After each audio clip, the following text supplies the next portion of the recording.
man and a woman were asleep like two innocent babies. Suddenly, at 3 o'clock in the morning, a loud noise came from outside. The woman, bewildered, jumped up from the bed and yelled at the man, "Holy crap. That must be my husband." So the man jumped out of bed. Scared and naked, he jumped out the window. He smashed himself on the ground, ran through a thorn bush, and got to his car as fast as he could. A few minutes later, he returned, went up to the bedroom, and screamed at the woman, "I am your husband." The woman yelled back, "Yeah, then why were you running?" And that's when the fight started. Saturday morning, I got up early, quietly dressed, made my lunch, grabbed the dog, and slipped quietly into the garage.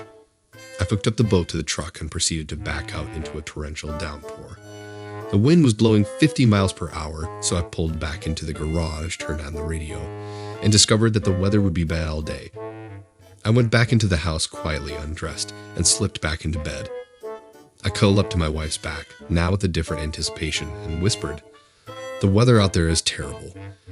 My loving wife of 10 years replied, "Can you believe my stupid husband is out fishing in that?" And that's when the fight started. I asked my wife, "Where do you want to go for our anniversary?" It warmed my heart to see her face melt in sweet appreciation. "Somewhere I haven't been in a long time," she said. So I suggested, "How about the kitchen?" And that's when the fight started. My wife and I were watching Who Wants to Be a Millionaire while we were in bed. I turned to her and said, "Do you want to have 6? "No," she answered. I then said, "Is that your final answer?" She didn't even look at me this time, simply saying, "Yes." So I said, "Then I'd like to phone a friend."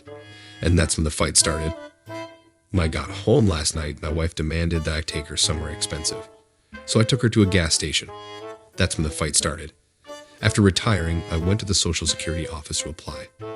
The woman behind the counter asked me for my driver's license to verify my age. I looked in my pockets and realized I had left my wallet at home. I told the woman that I was very sorry, but I would have to go home and come back later. The woman said, "Unbutton your shirt." So I opened my shirt, revealing my curly silver hair. She said, "That silver hair on your chest is proof enough for me," as she processed my Social Security application. When I got home, I excitedly told my wife about my experience at the Social Security office. She said, "You should have dropped your pants. You might have gotten disabled too." And that's when the fight started. I put a lot of effort into making you smile, so please subscribe to my channel. Stay happy in your life.